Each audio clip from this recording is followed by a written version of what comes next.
Putin is the aggressor.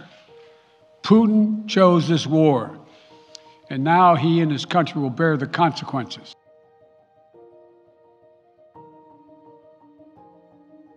Putin's aggression against Ukraine will end up costing Russia dearly, economically and strategically. We will make sure of that.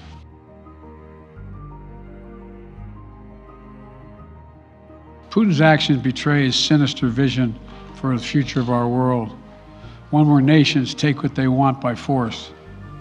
But it is a vision that the United States and freedom-loving nations everywhere will oppose with every tool of our considerable power. Good afternoon. On my orders, the United States military has begun strikes against Al-Qaeda terrorist training camps and military installations of the Taliban regime in Afghanistan. My fellow citizens, at this hour, American and coalition forces are in the early stages of military operations to disarm Iraq, to free its people, and to defend the world from grave danger. But it is a vision that the United States and freedom-loving nations everywhere will oppose with every tool of our considerable power. America stands up to bullies. We stand up for freedom. But it is a vision that the United States and freedom-loving nations everywhere will oppose with every tool of our considerable power. America stands up to bullies. We stand up for freedom. But it is a vision that the United States and freedom-loving nations everywhere will oppose with every tool of our considerable power. America stands up to bullies. We stand up for freedom.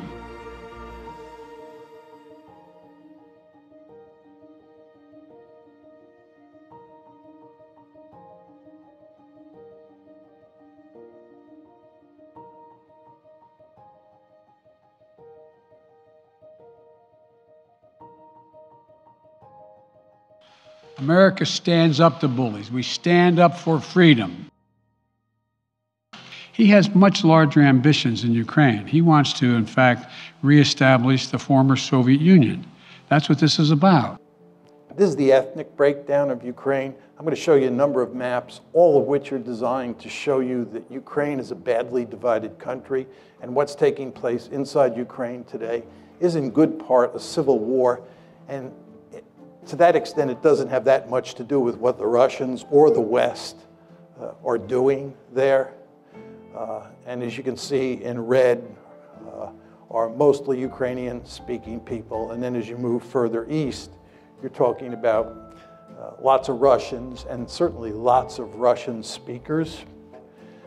As you can see, the country is badly divided between the East and the West. The Russian speakers in the East and Ukrainian speakers in the West. This aggression cannot go unanswered. If it did, the consequences for America would be much worse. So let's start with the deep causes. My argument is that the West is principally responsible for this mess, not the Russians. This, of course, is not the conventional wisdom in the United States. And in fact, except for Steve Cohen, who's now at Princeton, now at NYU, he used to be at Princeton, Henry Kissinger, and maybe a handful of other people, there are not many people who agree with me. But I think the facts are quite clear on this, that the West is responsible. And my aim is that the main deep causes, the aim of the United States and its European allies, to peel Ukraine away from Russia's orbit and incorporate it into the West. Our basic goal has been to make Ukraine a Western bulwark on Russia's border. And Russia says, this ain't happening, period, end of story. And we will do everything we can to make sure it does not happen.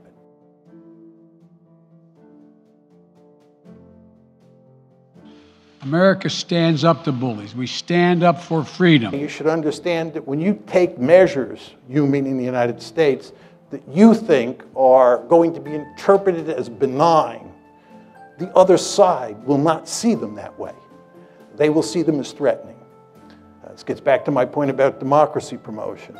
We believe democracy promotion is an unalloyed good, and we can't understand why people like Putin and the leaders in Beijing don't understand this, but they don't understand it. And if you don't recognize what other people think, you're incapable of putting yourself in their shoes, you're going to get yourself into a heck of a lot of trouble. The United States will defend every inch of NATO territory with the full force of American power. It was after the fact. By the way, this is why President Obama and virtually all of Washington was caught with their pants down when this crisis broke out after February 22nd, because they did not see it coming. Talk a little bit about our response. We're basically doubling down. We're getting tougher and tougher with the Russians. That's our strategy. And that's exactly what you'd expect if you're going to blame them, given that we're incapable of blaming ourselves because we never do anything wrong. You all know that. All the problems in the world are caused by everybody else, never by the United States, because we're a benign hegemon.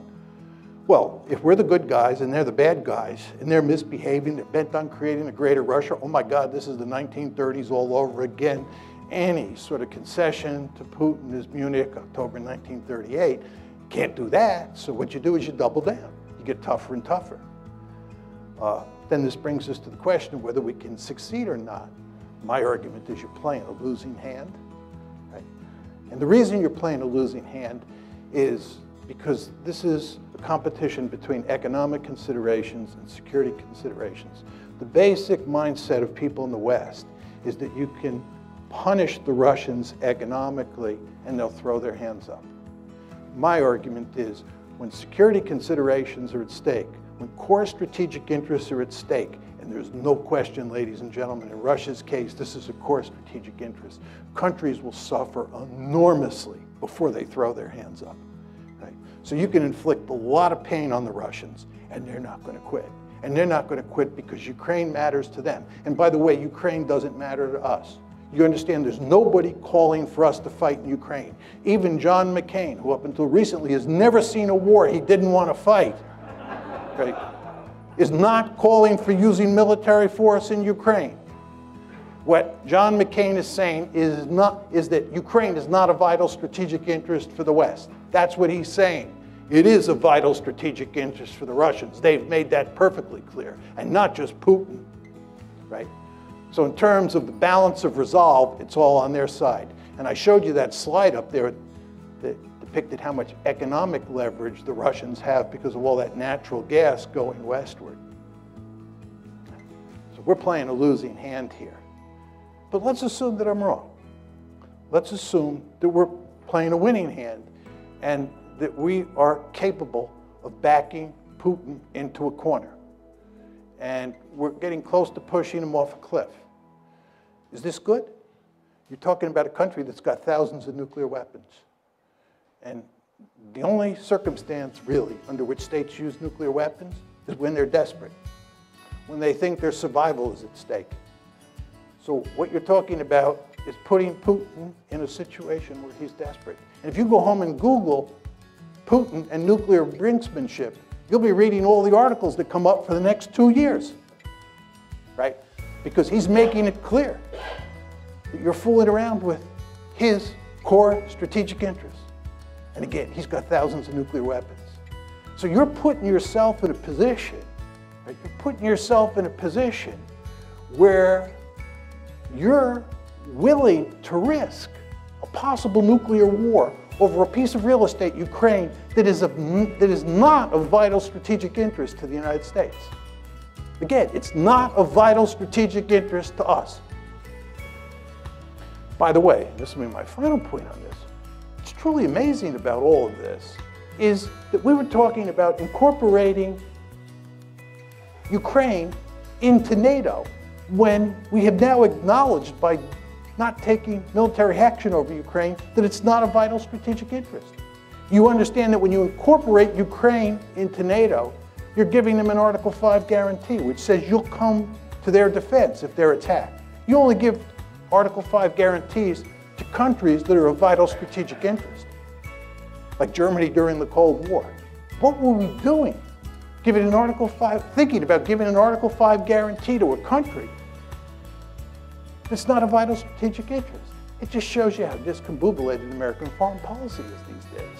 And of course, the Ukraine crisis is just one of many messes that we've made. As you know, we have the Midas touch in reverse. There's nothing that we do that doesn't go south. Afghanistan, Iraq, Libya, Ukraine, I could go on. The point I'm making to you is I do not think that this is going to work, but if it does work, I'm not sure it's a good thing. I had some quotes from the New York Times that really capture what we're doing. I won't leave them up there, but they make it very clear that we're playing hardball with the Russians. This was the Times. And the good news is, NATO is more united and more determined than ever